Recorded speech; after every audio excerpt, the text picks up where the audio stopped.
Would you tell us how you did it? What did you feel like doing when you were alone? Usually I have to keep busy doing something. Or else what would you be thinking about?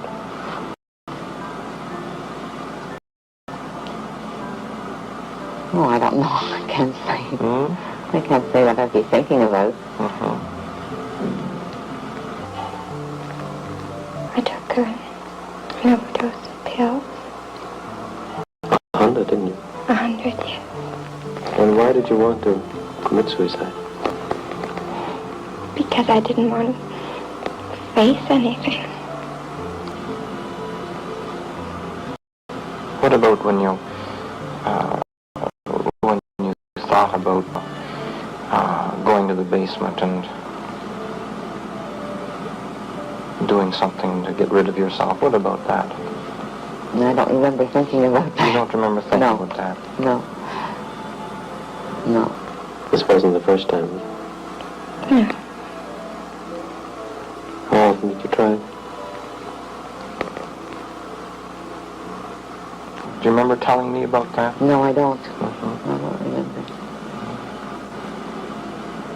What do you think when I try to remind you of it now? No, I don't like to. Eh? I don't like to be reminded of it. You don't, eh? No. I don't like thoughts like that. Well, I tried quite a few times. Why did you try so persistently to take your own life? It's a difficult question. Yes. Possibly go back to work and keep going. I had stopped work to go into the hospital because I needed some treatment. And if they weren't going to give me shock or something, I couldn't see how I could possibly go out and work again. I was just desperate, and I couldn't face things that had come up. So I thought the easy way out was to take pills and it would be all over. That's what I did. There was nothing that you could enjoy? Absolutely nothing. There was no one I could see that I'd be glad to see.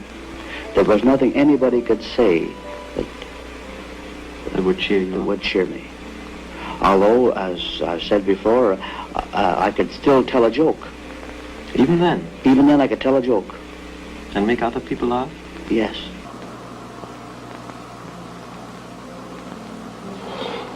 You told me the other day that you have always made every effort not to show that you are depressed. Have you always made it a point to kind of cover up your real feelings? Yes. Why? Because I think the reason for that is that I'd always been known to be a joker, and I enjoyed the fact that people enjoyed me telling them jokes, and it would give them a good impression of me. I think that was the reason why I could still. I tried to muster up the strength to tell a story so somebody would notice me.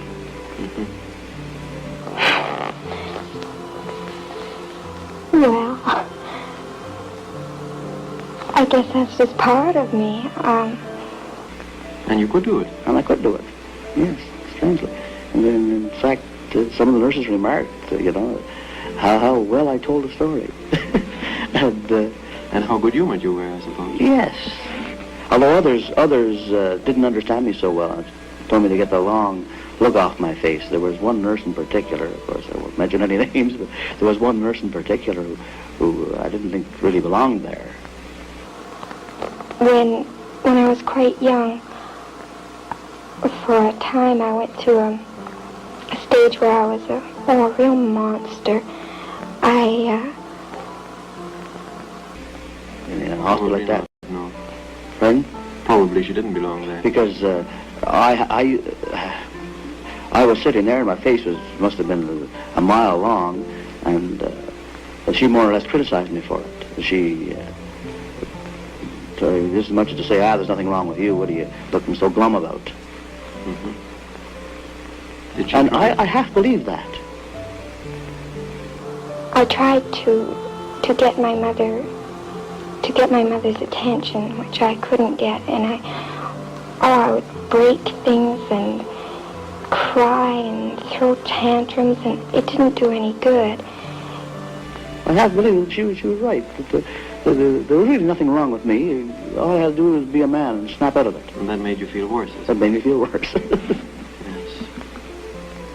That's the sort of thing that people would do, still do quite frequently when somebody is depressed or looks that way and say, oh, well, just snap out of it. And then the person feels worse because they think they should and they can't. And then I realized that my aunts and other people could see how hurt I was, and I didn't want anyone to see, to be able to tell that I was... Well, a lot of people, you know, say, oh, I feel kind of depressed today. I think everybody has ups and downs through life, you know. But there's no comparison. I had ups and downs before I ever had one of these depressions of which I'm speaking now.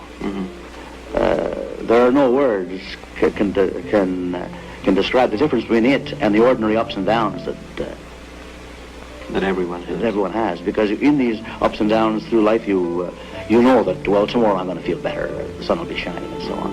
But when you're in this type of depression I speak of, it doesn't matter whether it's a black of night or whether the sun is shining, whether it's pouring rain, or whether it's snowing or anything else, nothing looks good. It's all blackness. hurt, so I just tried to be the opposite, I didn't care about anything. And it worked, people. It's very difficult to put a thing like that into words. There's an old saying about this place called hell where bad people go to after they're dead, after they die, that the worst part about hell is not the flames, it's the hopelessness. And it worked, people believed that I didn't care.